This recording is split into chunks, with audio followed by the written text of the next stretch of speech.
Universitas IBA Palembang menyampaikan pernyataan sikap mengawal demokrasi Indonesia di Palembang, Sumatera Selatan pada Rabu kemarin. Pernyataan dalam petisi Bumi Sriwijaya itu dibacakan Rektor Universitas IBA, didampingi Sivitas Akademika, dosen, dan mahasiswa. Mereka menyuarakan keprihatinan pada kondisi kehidupan berbangsa dan bernegara serta demokrasi saat ini. Sebelumnya, pihak kampus melakukan kajian pada peristiwa yang dinilai membahayakan keberlangsungan demokrasi.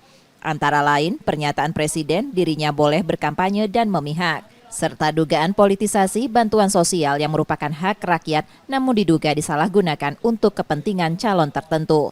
Universitas IBA juga menyoroti upaya mobilisasi sumber daya negara yang melanggar hukum dan konstitusi demi memenangkan salah satu calon. Sikap tersebut dinilai menjauhkan cita-cita membangun negara hukum yang demokratis, berkeadilan, dan bermartabat.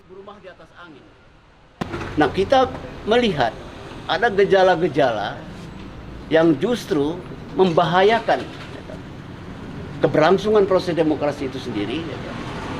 Kemudian membahayakan juga untuk membangun negara hukum yang demokratis, berkeadilan, dan bermartabat. Kenapa?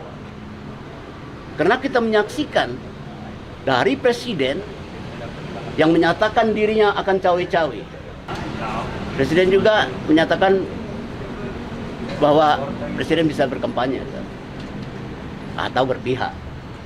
Disusul dengan tindakan-tindakan atau perilaku yang tidak menghindarkan etika, melakukan politik atau mempolitisasi atau bantuan sosial yang seharusnya itu memang menjadi hak rakyat. Tapi itu menjadi personal bantuan itu.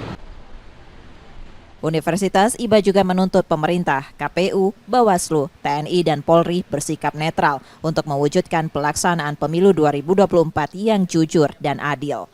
Rizky Nurmizan, Kompas TV, Palembang, Sumatera Selatan.